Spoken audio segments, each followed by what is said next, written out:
My name is Diana Hensley. I'm 27 years old. Last Thanksgiving, my mother stood in front of 25 of our relatives and asked them to vote on whether I deserved to stay in our family. Every single hand went up against me. She looked at me across the room. This woman who raised me, who packed my school lunches, who taught me to ride a bike, and she said, "We've been carrying your dead weight for 27 years, Diana. Now it's over." I thought that was the worst moment of my life. I was wrong. Because 30 seconds later, the front door opened, and a man none of us had seen in 14 years walked in carrying a briefcase. And what was inside that briefcase made every person in that room unable to look my mother in the eye ever again. Before I go on, if you end up connecting with this story, please take a moment to like and subscribe, but only if you genuinely feel it. And tell me in the comments where you're watching from and what time it is right now. I'd love to know. Now let me take you back to last November, the Wednesday night before Thanksgiving, when I almost decided not to go. I'm sitting in my car in my mother's driveway, engine still running, hands locked on the steering wheel at 10 and 2, like I'm about to take a driving test. The house is lit up, every window. I can see shadows moving behind the curtains. And I already know who's where. Mom in the kitchen running the show, Dad somewhere quiet with a beer, my sister Megan setting the table because she always sets the table. I should go in. I know I should go in. But last year sits in my chest like a stone. Last Thanksgiving, right between the turkey and the pumpkin pie, my mother announced to the entire table, "Diana's salary probably can't even cover her own groceries, let alone what she owes us." Nobody said a word. Not my dad, not my sister, and not a single aunt or uncle or cousin. They just kept chewing. Here's what kills me. I'm a school counselor. I've been financially independent since I was 18. I took out my own student loans. I pay my own rent, my own car insurance, my own everything. I have never, not once, asked my family for money. But my mother tells people I did, and they believe her. Every single time. My phone buzzes. A text from Megan. "Mom's been cooking since 5 a.m. Don't be late, you know how she gets." I know how she gets. That's exactly the problem. I turn off the engine, open the door. The November air bites my face. I tell myself what I always tell myself. Just get through the meal. Smile. Don't react. 4 hours, then you're free. I'm halfway up the porch steps when I hear her voice from inside the kitchen. "Oh, she actually showed up this year. Gerald, set one more plate, the cheap ones." I don't know why this year feels different, but standing on that porch, then hand on the door handle, something in my gut whispers, "Tonight is not going to go the way you think." The dining room is packed. 25 relatives crammed around a table meant for 16, extra folding chairs dragged in from the garage. My mother sits at the head. She always sits at the head, with my father Gerald on her right and my sister Megan on her left, the queen and her court. I get the seat at the end, near the kitchen door, next to my little cousins, who are arguing over a crayon. Mom stands for the blessing. She folds her hands, bows her head, and says, "Lord, we thank you for this family, for the ones who carry the weight and the ones who," she pauses just long enough to glance at me, "who we carry. Amen." A few people shift in their seats. Nobody corrects her. I pick up my fork and focus on my plate, but I can feel it. Something's off tonight. Aunt Martha won't make eye contact with me. Cousin Kyle looks at me, then looks away fast, as like he's been caught. Uncle Ted and Aunt Ruth are whispering at the far end of the table, and when I look up, they stop. It hits me. They know something I don't. Whatever this is, it was discussed before I walked in. I try to shake it off. I turn to my cousin Jenna, Uncle Robert's daughter, one of the few people at these things who actually talks to me like a person. She's 25, kind, and she looks nervous tonight. She keeps glancing at the front door. "You okay?" I whisper. Jenna leans close. "I almost didn't come either. My dad, he said something might happen tonight." Then she stops, mid-sentence, because my mother is staring at us from across the table. Jenna picks up her water glass and says nothing else. "Uncle Robert, he hasn't come to Thanksgiving in 14 years. Why would Jenna mention him now?" My mother smiles at the room. "I hope everyone saved room. We have a little family matter to discuss after dessert." Halfway through dinner, but my mother sets down her fork, dabs her lips with a napkin, and turns to me with that smile, the one she uses when she's about to draw blood in public but wants to look like she's asking about the weather. So, Diana, how's the apartment? Still managing on that little paycheck of yours? A ripple of quiet laughter runs down the table. Not mean laughter, polite laughter. The kind people do when they're following the leader. I'm doing fine, Mom. Thank you. She doesn't stop. Bet she turns to Aunt Ruth. You know, I've been keeping a running tab of everything we've spent on her over the years. She shakes her head, slow, theatrical. It's quite a number. Running tab. The words hit me like cold water. I've never heard this before. There is no tab. There has never been a tab. I look at Megan. She's staring at her plate like it holds the answer to the universe. I look at my father. He's sawing at a piece of turkey, jaw tight, eyes down. They know. They already know what's coming. And then it clicks. Mom didn't just cook dinner today.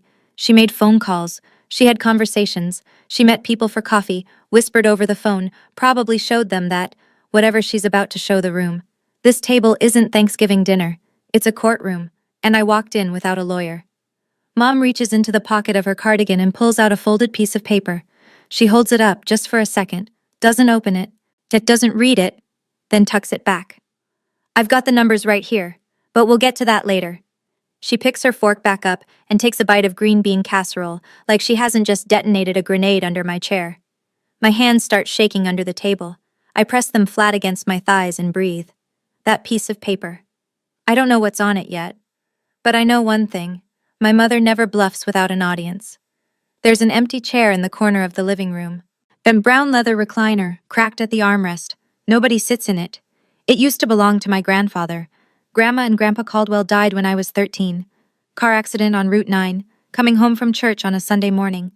One phone call and they were gone. Both of them. Just like that. They were the only people in this family who made me feel like I was enough. Grandma used to call me our little counselor, because even as a kid, I'd sit on the porch with her and listen to her talk about her day. Not fix anything, just listen.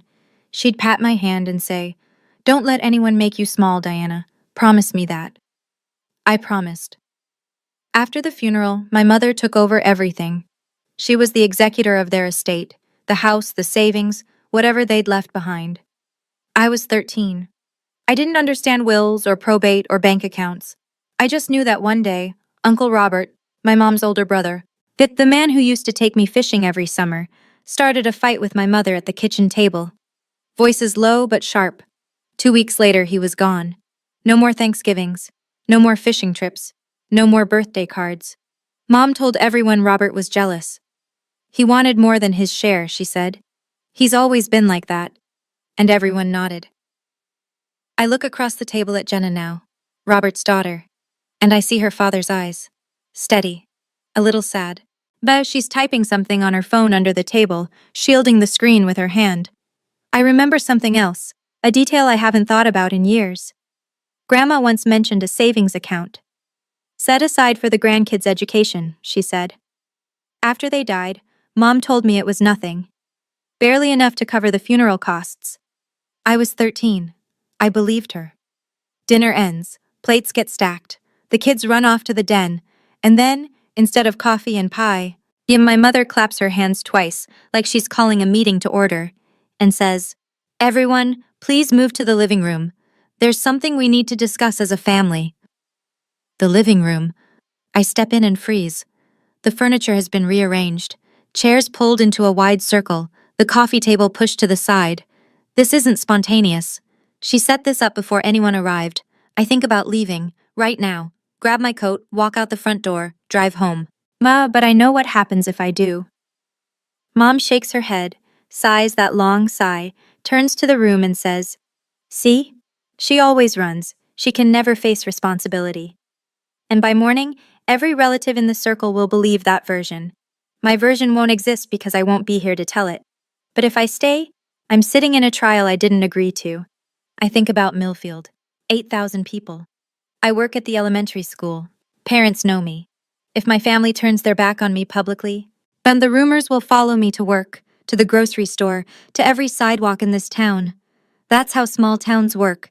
Your family's opinion becomes everyone's opinion. I look for my father.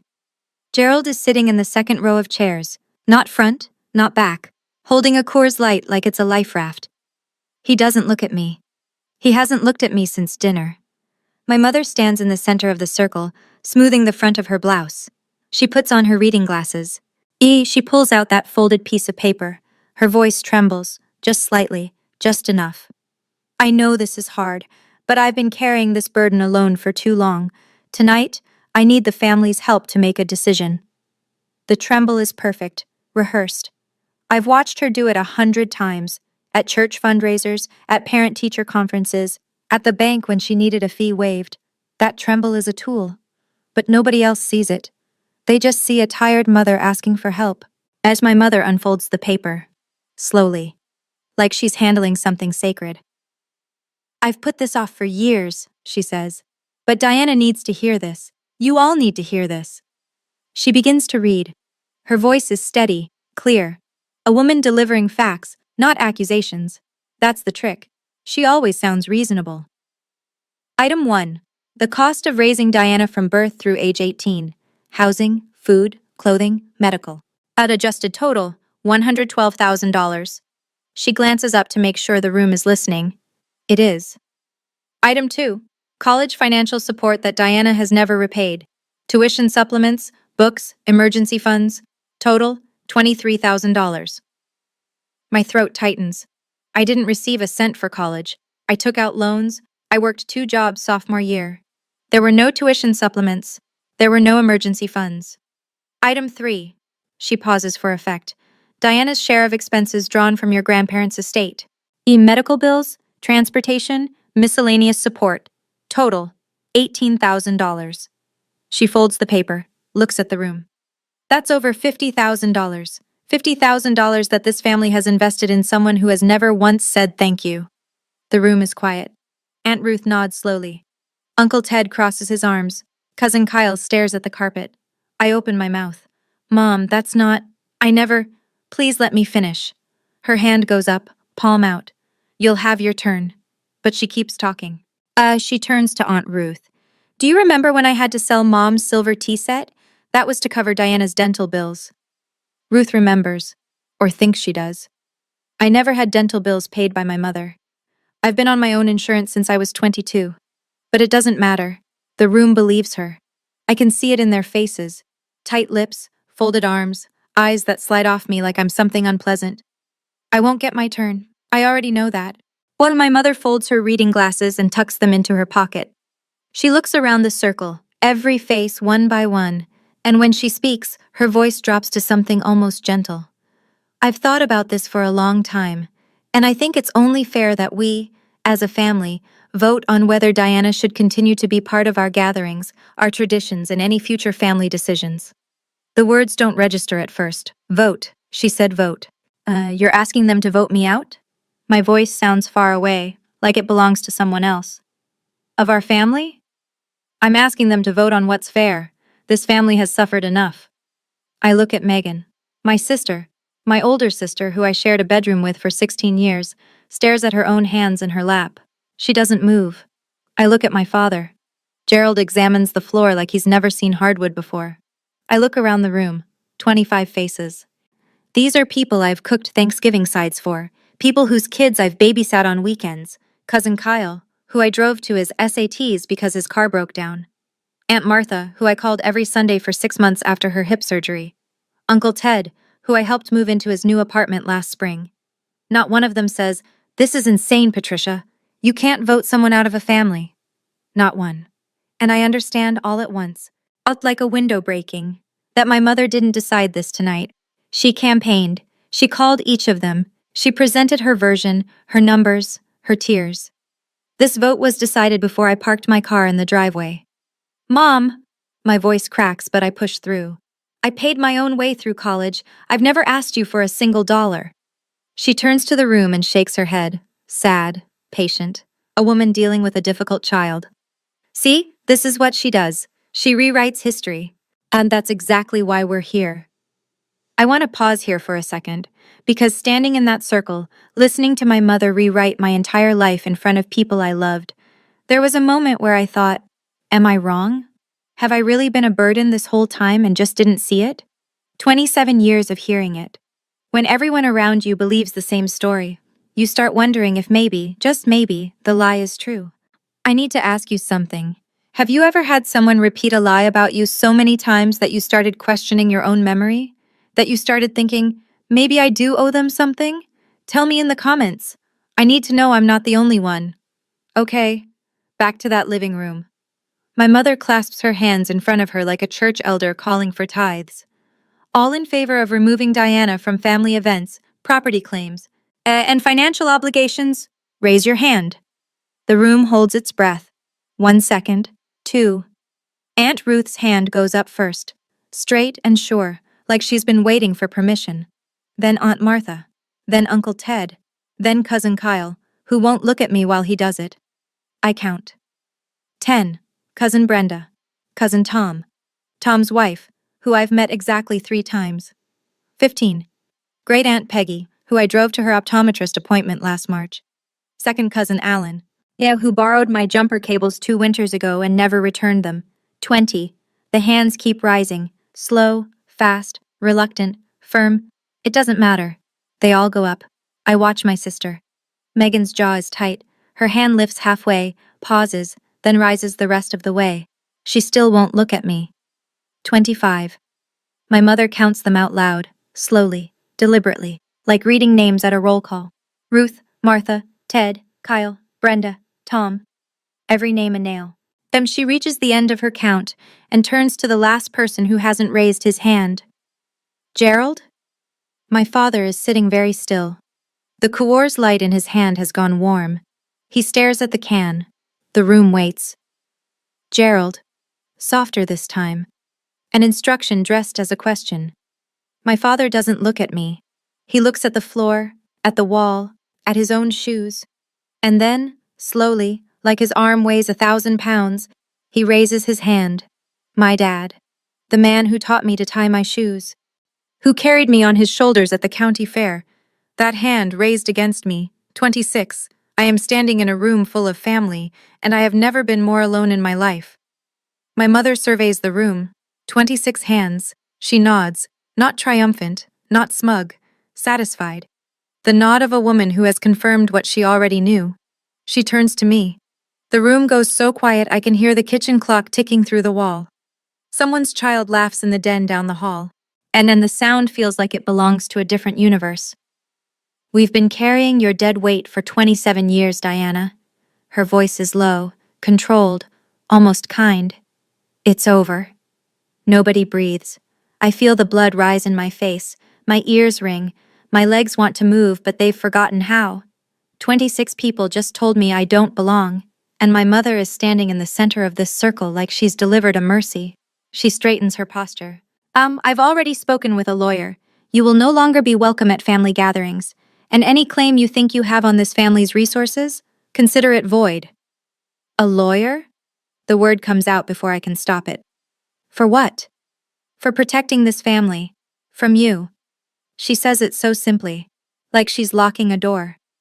I look around the room one more time. Aunt Ruth is studying her fingernails. Kyle is staring at the ceiling. Megan has her arms wrapped around herself like she's cold. My father's hand is back in his lap now, but the damage is done. I think, this is it. This is the night I lose my family. I turn toward the front door. My coat is on the hook. My keys are in my pocket. 3 steps, and I'm gone. I take the first step, and that's when the front door opens. A gust of November air sweeps through the room. Cold, sharp, the kind of cold that makes you pay attention. A man steps inside, gray hair, worn jacket, and in his right hand, a battered leather briefcase. Well, I haven't seen Uncle Robert in 14 years, but I'd know him anywhere.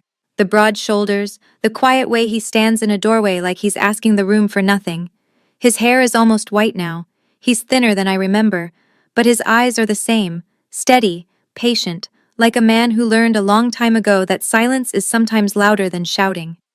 Every head in the living room turns. Someone gasps. I think it's Aunt Martha.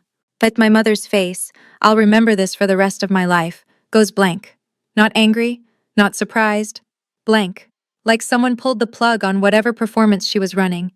It lasts half a second, maybe less, and then she rebuilds. Smile back on. Shoulders squared. But I saw it. That half second of naked fear. Robert steps inside and closes the door behind him. He looks around the room slowly. His eyes land on Jenna first. His daughter gives him a small nod. Then on me, then on Patricia. I wasn't invited. His voice is calm, gravel low. I know. My mother recovers fast. Robert, this is a family matter. You gave up your right to. Funny. He pulls a chair from the wall and sits down, sets the briefcase on his knees. I remember a time when I was family. Jenna stands and moves to the chair beside him. Nobody stops her. My mother takes a step forward. Her voice drops. Not soft, not gentle, cold. Whatever you came here to do, Robert. Don't! He looks at her. Then he looks at the briefcase. Then he looks at me. And when he speaks, his voice breaks just slightly on the first word. I should have done this years ago, Diana. I'm sorry it took so long. My mother's knuckles go white around the back of the chair she's gripping, and I realize, for the first time in my entire life, I am watching my mother afraid, truly deeply afraid. What is in that briefcase? Robert doesn't rush. And he rests his hands on the briefcase like he's done this in his head 1,000 times, and now that the moment is here, he wants to get it right. He looks at the room, not at Patricia, at everyone else. 14 years ago, our parents died. His voice is steady, measured. Mom and Dad Caldwell. Most of you were at the funeral. Patricia became the executor of their estate. She handled the house, the accounts, the distribution. I trusted her. He pauses. All of us trusted her. Aunt Ruth shifts in her seat. Uncle Ted uncrosses his arms. Mom and Dad left behind an estate worth roughly $360,000. The house, 2 savings accounts, and a separate fund, $40,000, earmarked specifically for their grandchildren's education. Diana and Megan. I feel the air leave my lungs. $40,000, Grandma's education fund, the one Mom said barely covered the funeral costs. Robert continues. 6 months after the funeral, I asked Patricia to see the distribution paperwork. She told me everything had been handled. Taxes and funeral expenses ate most of it, she said. Nothing left to split. He pauses again. I believed her. For a while. My mother's voice cuts in, sharp. Robert, don't! He raises one hand. Not aggressive, just firm, like a stop sign.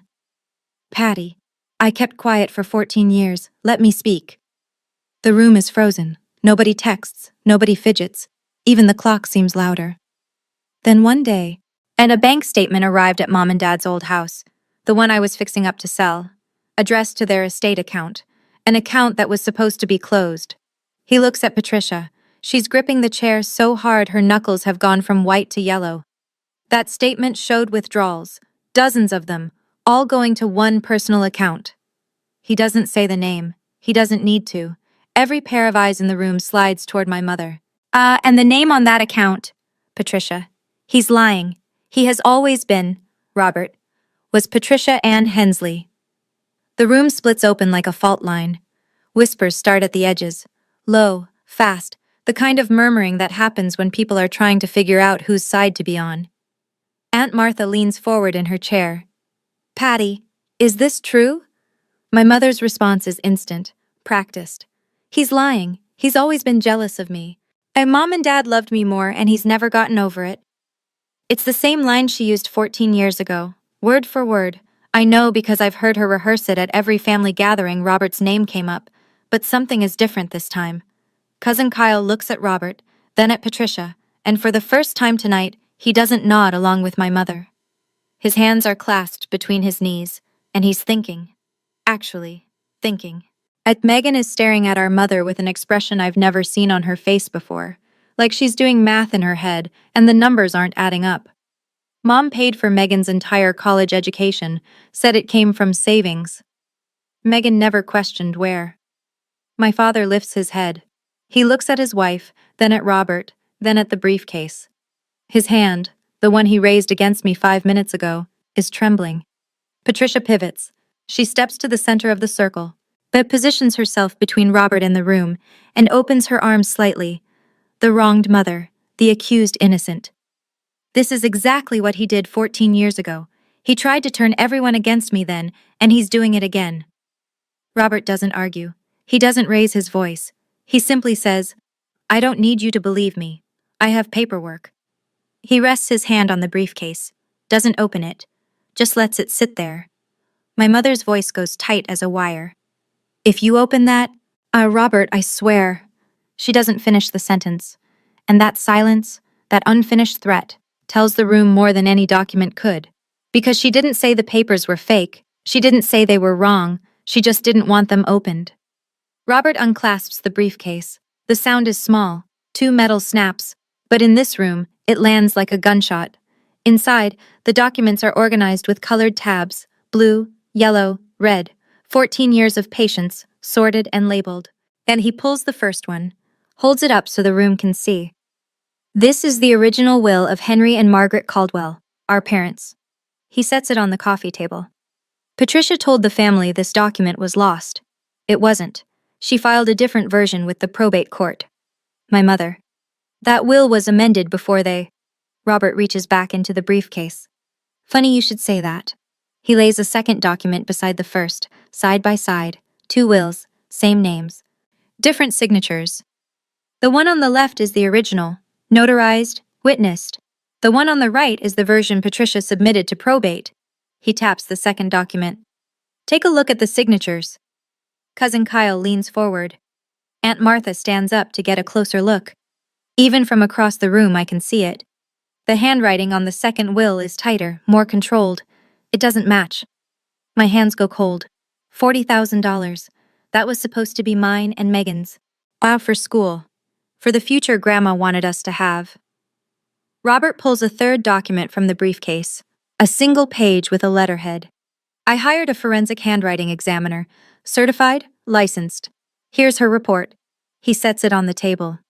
The signatures on the amended will are not consistent with Henry or Margaret Caldwell's known handwriting. The room has gone so silent I can hear the refrigerator humming in the kitchen. My mother hasn't moved. She's standing very still, one hand pressed against her collarbone, and for the first time tonight, she has no words. Robert looks at her, then at the room, then at me. I'm not guessing, Patty. I've spent 14 years making sure every page in this folder is certified. Robert reaches into the briefcase one more time. This time it's a stack of bank statements. Not photocopies, originals, stamped and dated. He fans them across the coffee table like a dealer laying out cards. These are certified records from First National, the estate account of Henry and Margaret Caldwell. His finger traces down the first page. Starting 3 months after the funeral, withdrawals begin. $12,000, $15,000, $10,000, always transferred to the same personal checking account. He flips to the next page, and the next, each one showing the same pattern, money leaving the estate, landing in the same place. Over the course of 2 years, $180,000 was moved out of our parents' estate. $180,000. He looks up. Patricia's name is on the receiving account, her social security number, her signature on every transfer authorization. The silence is so complete, I can hear the refrigerator humming through the kitchen wall. My mother breaks first. Those are forged. He fabricated. These are bank-certified records, Patty. Stamped, dated, your account number, your name. Aunt Ruth, the woman who raised her hand before anyone else, who nodded along to every word my mother said, is staring at the statements with her mouth slightly open. Her hand, the one that voted me out, has dropped to her lap. My father speaks. For the first time all night, Gerald Hensley opens his mouth. Patty? One word. But it's not the voice of a man who's going along with things anymore. It's the voice of a man who just realized the floor beneath him isn't solid. Patty, answer me. Is any of this true? My mother doesn't answer him. And she turns to the room instead, scanning for allies, reaching for the old playbook. He's always been jealous. Our parents loved me more, and he couldn't, but Aunt Ruth cuts her off, quietly, almost gently. Patty, did you use Mom and Dad's money? I watch my mother shift strategies in real time. It happens fast, like changing lanes on a highway. The accused becomes the martyr. Her shoulders drop, her chin trembles, tears pool in her eyes, and I honestly can't tell if they're real. Do you know how hard it was? Her voice breaks beautifully. Managing everything alone after Mom and Dad died? Robert walked away. Gerald didn't help. I did everything. The funeral, the paperwork, the house, the taxes, all of it fell on me. She presses a hand to her chest. Maybe I made some mistakes, but everything I did for this family. For a moment, just a moment, I see some of the relatives softening. Aunt Martha's face flickers. Uncle Ted looks at the floor. It's working. The performance is working. Then Robert speaks. Mistakes. The word comes out flat and hard. You forged their signatures, Patricia. You rewrote their will. You stole $180,000 from your own dead parents. He pauses. Each sentence is a brick. And then you told everyone that Diana, a 13-year-old girl, was the reason the money was gone. That last sentence lands like a slap. I watch it hit the room, face by face, chair by chair. Aunt Martha's softness vanishes. Uncle Ted's jaw tightens. 25 people are looking at me now, the girl who 5 minutes ago they voted to throw away. And they're doing the math they should have done years ago. My mother explodes. Get out of my house, Robert! Get out! Robert stands up. Slowly. He picks up his coat. But before he leaves, he places the entire folder, every document, every statement, every report, in the center of the coffee table. I'm leaving. His voice doesn't waver. But these papers aren't. Megan pulls her chair forward. She picks up a bank statement, reads it. Her hands are shaking. She looks up at our mother. Her voice is small but clear as glass. Mom, the tuition you said you paid for me, that came from Grandma and Grandpa's money, didn't it?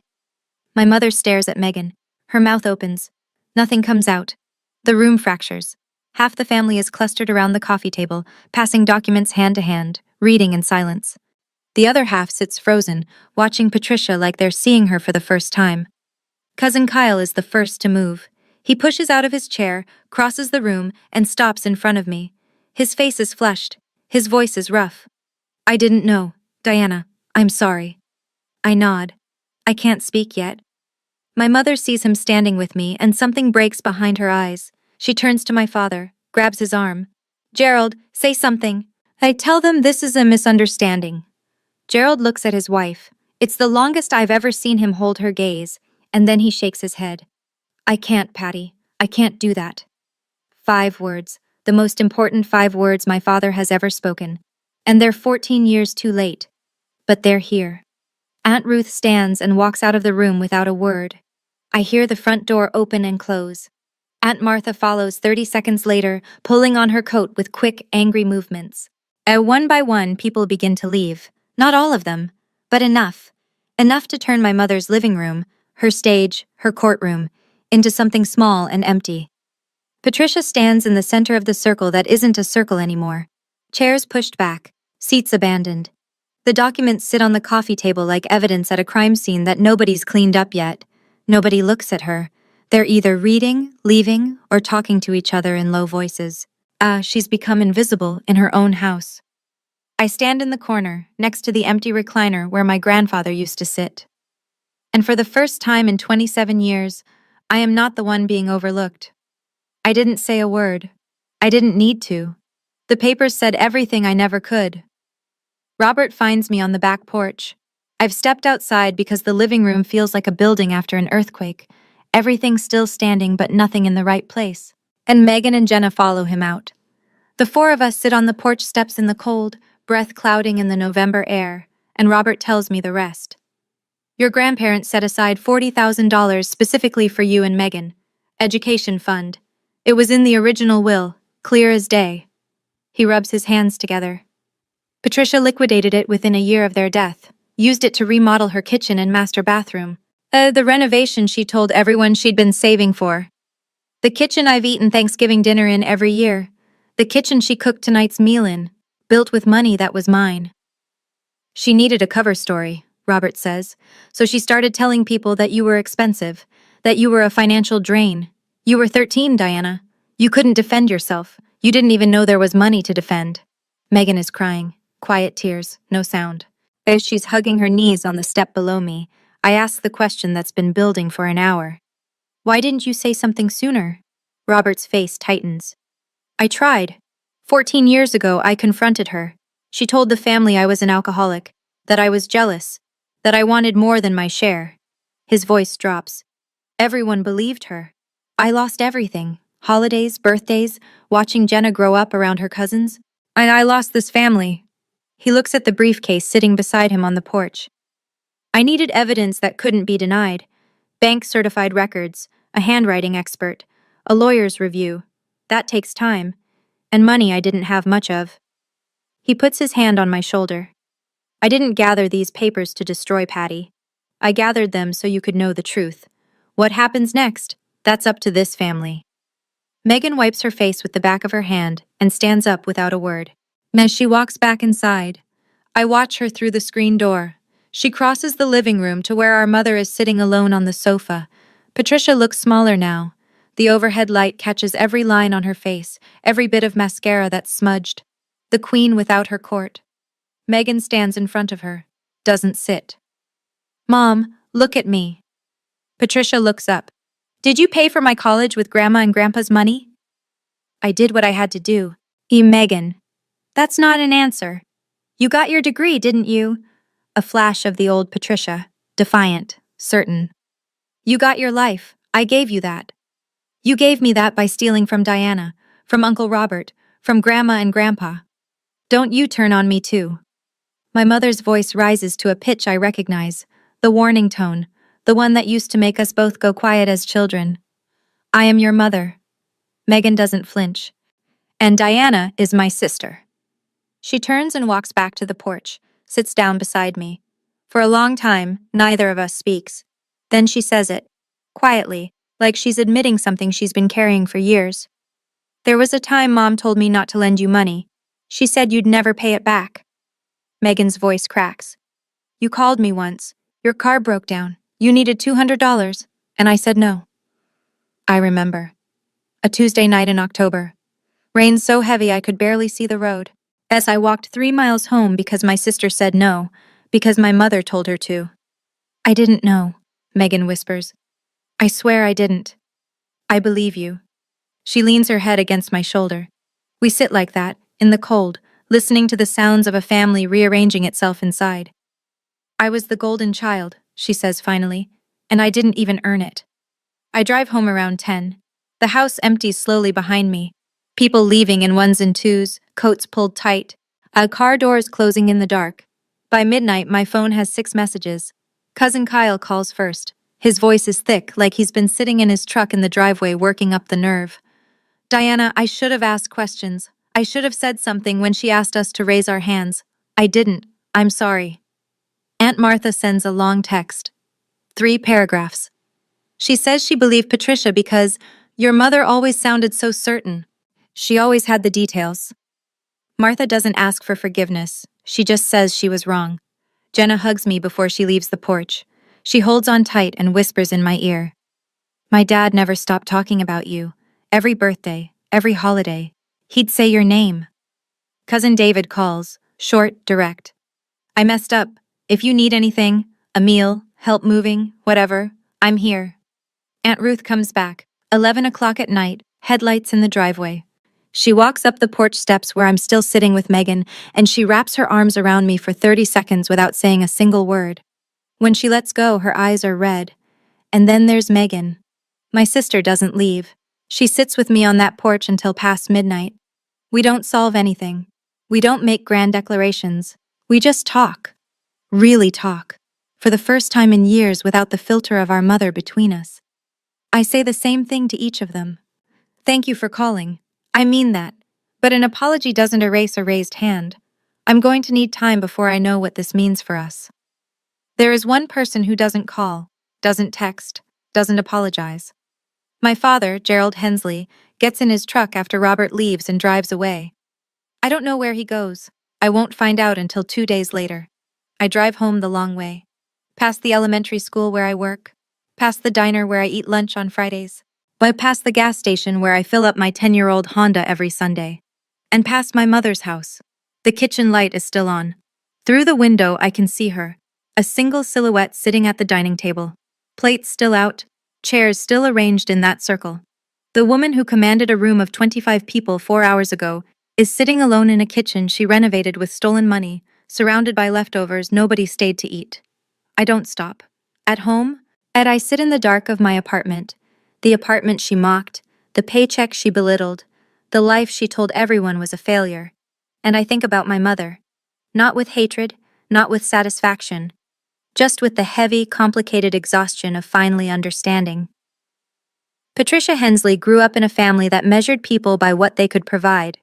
Love was conditional, value was financial. She learned to control because she was terrified of being controlled. It doesn't excuse a single thing she did, but it explains the machinery. Understanding why someone hurt you doesn't mean you have to let them keep doing it. I open my laptop. I search for therapists within 30 miles. I find one in the next town, Dr. Karen Webb, licensed family counselor, Monday availability. I book the first appointment. At 2 a.m., my phone lights up. A text from my mother. You turned my family against me. I read it once. I read it twice. I put the phone down. And then I delete the message and go to bed. For 27 years, I was the problem. Tonight, the problem sat alone in her own kitchen. And I, for the first time I can remember, slept through the night. Sunday morning, 2 days after Thanksgiving. I'm making coffee when the doorbell rings. My father stands on the mat, unshaved, eyes rimmed red, wearing the same flannel shirt he had on Thursday night, wrinkled now like he slept in his truck, which, knowing my father, he probably did. I drove to the lake house, he says, sat there 2 days, thinking. I step aside and let him in. He sits at my kitchen table, the small one, the one that seats two, and looks around my apartment. I watch him take it in, the second-hand couch, the bookshelf I built from cinder blocks and planks, the school counselor certification framed on the wall. He's never been here before. In 3 years of me living alone, my father has never once visited. I knew something was off with the estate. He stares at his hands. I saw the renovation bills. I asked your mother once. She said Robert had agreed to give us his share. He pauses. I believed her because it was easier. He closes his eyes. Yes. We sit in silence. The coffee maker drips. Gerald tells me he called Robert this morning. First time they've spoken in 14 years. 2 men on the phone, both crying, neither one able to start the sentence they needed to say. That Robert sent him copies of everything. The will, the statements, the handwriting report.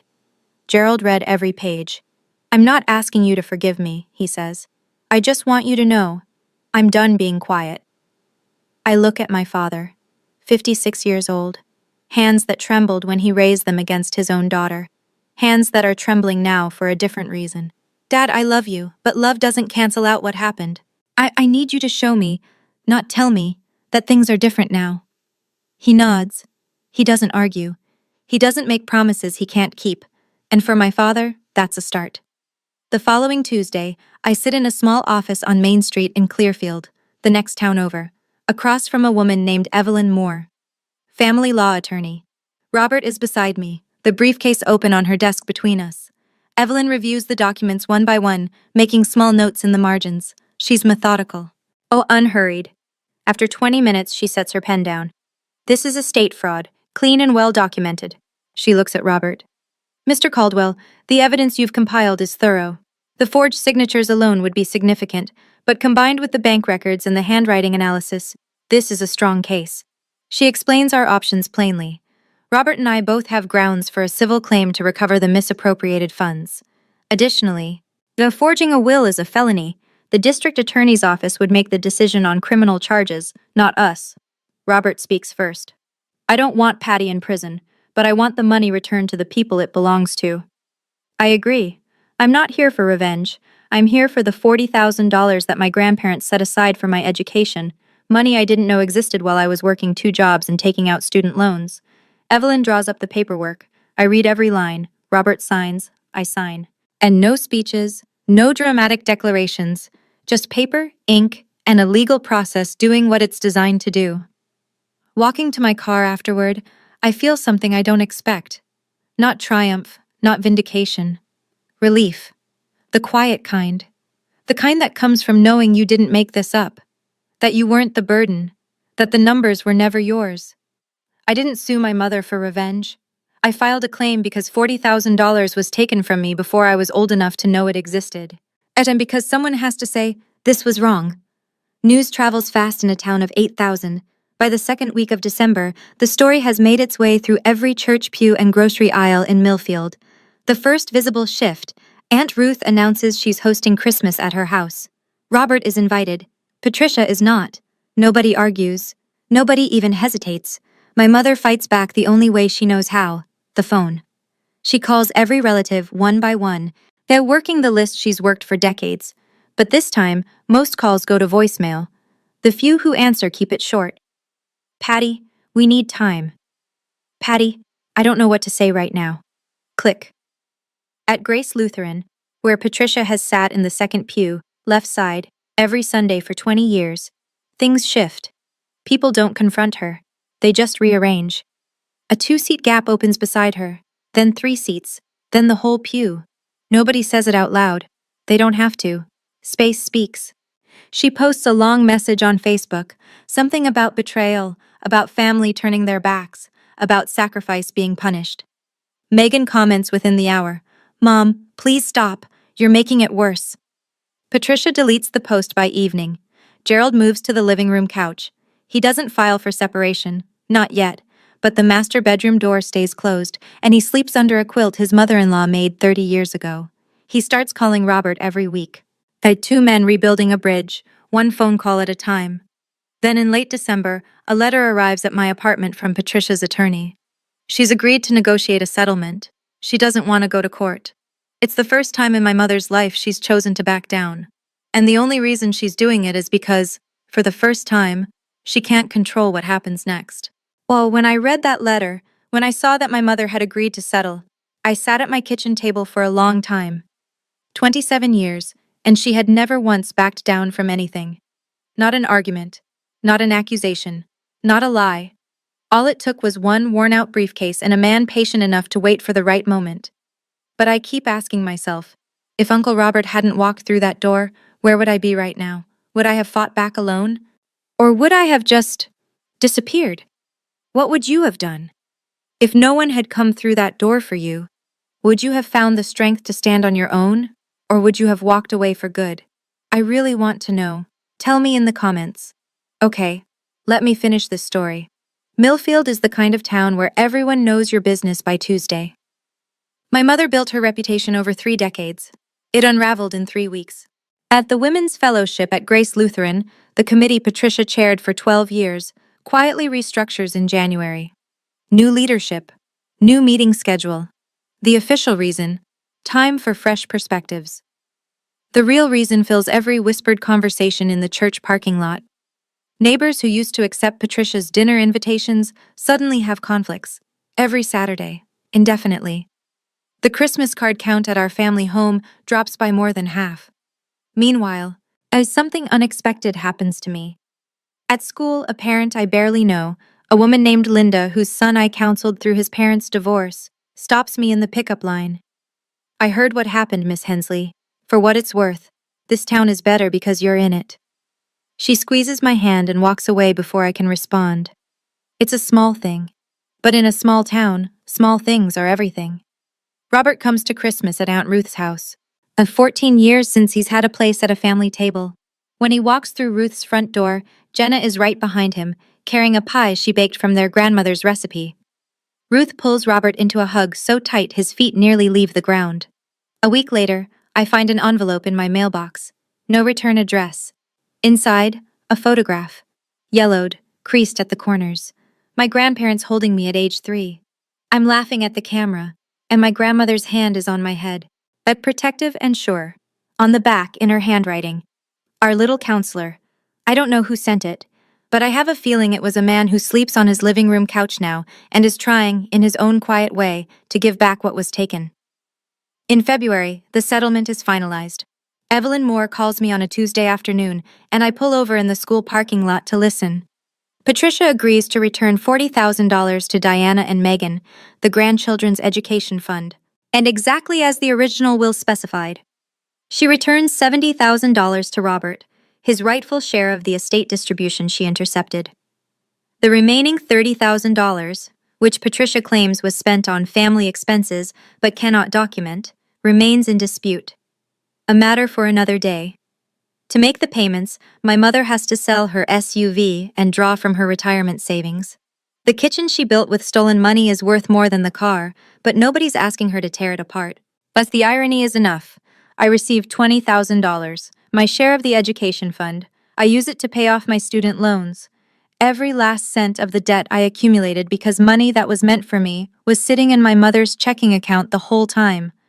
The remaining amount I put into savings, not because I have plans for it, because for the first time in my life I have money that nobody can claim I owe them. Nobody can wave a folded piece of paper in a living room and say I'm a burden because of it. It's mine, clean and clear. Megan refuses her half at first. You were the one who suffered, she says. Take all of it. I don't let her. I split it exactly as our grandparents intended. Equal shares, the way they wrote it. The way it always should have been. Evelyn tells me the county DA's office is reviewing the forgery evidence. No charges yet. Maybe none ever. I don't push. The legal system will do what it does. I've done my part. $20,000. That's what my peace of mind cost. $20,000 and 27 years of being told I was the problem. Gerald Hensley does not divorce my mother. Not yet, anyway. But the man who sits across from me at Rosie's Diner on Saturday mornings is not the same man who raised his hand against me on Thanksgiving night. He starts small. Weekly phone calls. Actual questions. Not the how's work kind, but the how are you really doing kind. He shows up at my apartment with a toolbox one weekend and fixes the leaky faucet I've been ignoring for 6 months. He doesn't say much while he works. That's fine. The wrench says enough. In January, he tells me something over scrambled eggs that nearly makes me drop my fork. I started seeing someone, a therapist. He says it like he's confessing to a crime. First time in my life. I'm 56 years old, and I'm learning how to disagree out loud. He gives a small, embarrassed smile. Better late than never, I guess. I don't pretend this fixes everything. It doesn't. My father chose silence for 30 years. He chose comfort over his daughter. That shaped me in ways I'm still uncovering on Dr. Webb's couch every Monday afternoon. But I also know this. Change at 56 is harder than change at 27. Every appointment he keeps, every phone call he makes to Robert, at every Saturday he shows up at my door. That's a man fighting the current of his entire adult life. I don't need you to choose between us, Dad, I tell him. I need you to choose yourself. He nods, stirs his coffee, doesn't make a speech. My father isn't a villain. He's a cautionary tale about what happens when you choose silence for 30 years. And he's also proof that it's never fully too late to start speaking up, even if your voice shakes. 3 months after Thanksgiving, my phone rings. The caller ID says Mom. I let it ring 4 times. Then I answer. Her voice is different. Smaller. The commanding tone that could steer a room of 25 people is gone, replaced by something thin and tired. Can we talk? I want to explain. I agree to meet, but on my terms. Not at her house, not in her kitchen. A coffee shop in Clearfield, the next town over. Public, neutral, my therapist's suggestion. I'm learning that geography matters when you're rewriting a relationship. We sit across from each other in a booth by the window. She orders black coffee, I order the same. For a moment, it almost feels normal. 2 women, a table, coffee. Except one of them stole $180,000 from her dead parents and blamed her 13-year-old daughter for it. She starts. When your grandparents died, I was overwhelmed. The estate, the paperwork, the grief, I raise my hand, gently. Yeah, the way Robert did on Thanksgiving night. Mom, I'm not here to listen to explanations. I'm here to tell you what I need going forward. She blinks. She's not used to this. I lay it out. 1. You never discuss my finances in front of the family again. 2. If we disagree, we talk privately. You don't recruit an audience. 3. I choose which family events I attend, not all of them, not because you summon me. 4. You start therapy. Real therapy. Not a conversation with Pastor Dave over lemonade. She listens. When I finish, she stares at her coffee for a long time. And if I can't do all that? Then we stay where we are, and I'll be fine either way. She doesn't respond. I don't need her to. I'm not punishing you, Mom. I'm protecting myself. Those are 2 very different things. Christmas at Aunt Ruth's house is a smaller affair, 12 people instead of 25. The table is set with mismatched plates and cloth napkins that have seen better decades. It's imperfect. It's honest. And honest is something I haven't had in 27 years. I sit next to Uncle Robert. Jenna is across from us. Megan arrives with a sweet potato casserole, The first dish she's ever made for a family gathering herself, without Mom standing over her shoulder directing every pinch of salt. It's a little overcooked. Nobody cares. There's no circle of chairs. No folded speeches.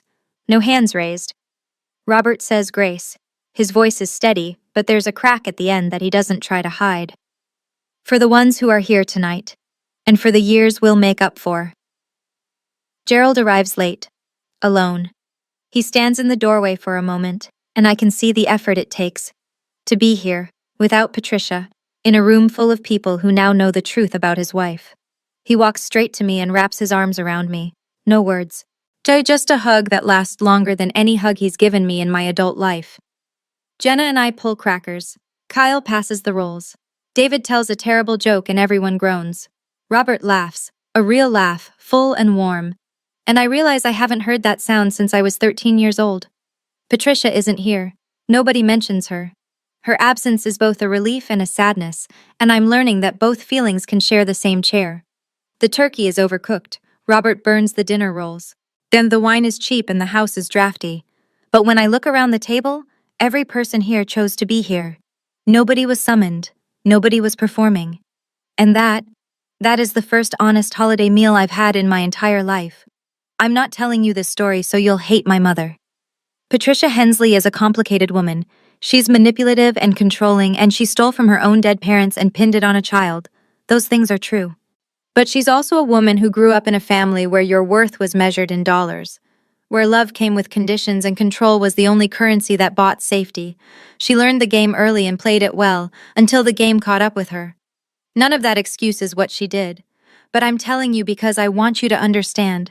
The people who hurt us aren't always monsters. Sometimes they're just broken people who break others because it's the only pattern they know. I'm sharing this story because I know some of you are sitting at that table right now. The end seat, near the kitchen, next to the kids, being told you're a burden by the very people who were supposed to protect you. And maybe, like me, you've heard it so many times you started believing it. So let me say this clearly. You don't have to prove anything to anyone. You just have to stop believing the version of you that someone else wrote. I learned that boundaries aren't walls, they're doors. You decide who walks through and when and under what conditions. And the first time you close that door on someone who's been hurting you, even if that someone is family, the guilt will hit you like a truck. I know. I still have nights where I wonder if I'm too harsh. Then I remember 26 hands. And I know. I'm not harsh. I'm just finally learning to stop putting other people's comfort above my own safety. Uncle Robert taught me something I'll carry forever. The truth doesn't need to shout. It just needs the right moment, the right paperwork, and enough patience to wait. It's March now, 4 months since Thanksgiving. I still work at Millfield Elementary. I'm still a school counselor, but I've started studying for an advanced certification in family therapy. Part of the tuition comes from the settlement. My grandmother's money, finally doing what she intended it to do. And Megan and I meet every other Wednesday for coffee at the cafe on Elm Street. We're learning each other as adults, without my mother narrating who we're supposed to be to each other. Last week, Megan told me she's been thinking about going back to school too. Maybe social work, she said. I want to help people the way you do. I almost cried into my latte. Robert is back, fully back. He was at Ruth's for Christmas, at Jenna's for New Year's. And then last Sunday he showed up at my apartment with a fishing rod and a thermos of coffee. 14 years of trips to make up for, he said. Gerald goes to therapy every Thursday. He and Patricia still share a house, but he told me their relationship is being renegotiated. His word. The fact that he has a word for it at all tells me how far he's come. My mother hasn't called since the coffee shop. I don't wait by the phone. The door is open if she ever decides to walk through it honestly. But I'm no longer standing at the threshold, hoping. I used to think being cast out by your family was the worst thing that could happen to you. Turns out, the worst thing is staying in a family where you have to pay. In silence, in shame, in pieces of yourself, just to belong. I don't pay anymore. My name is Diana Hensley. I'm 27 years old.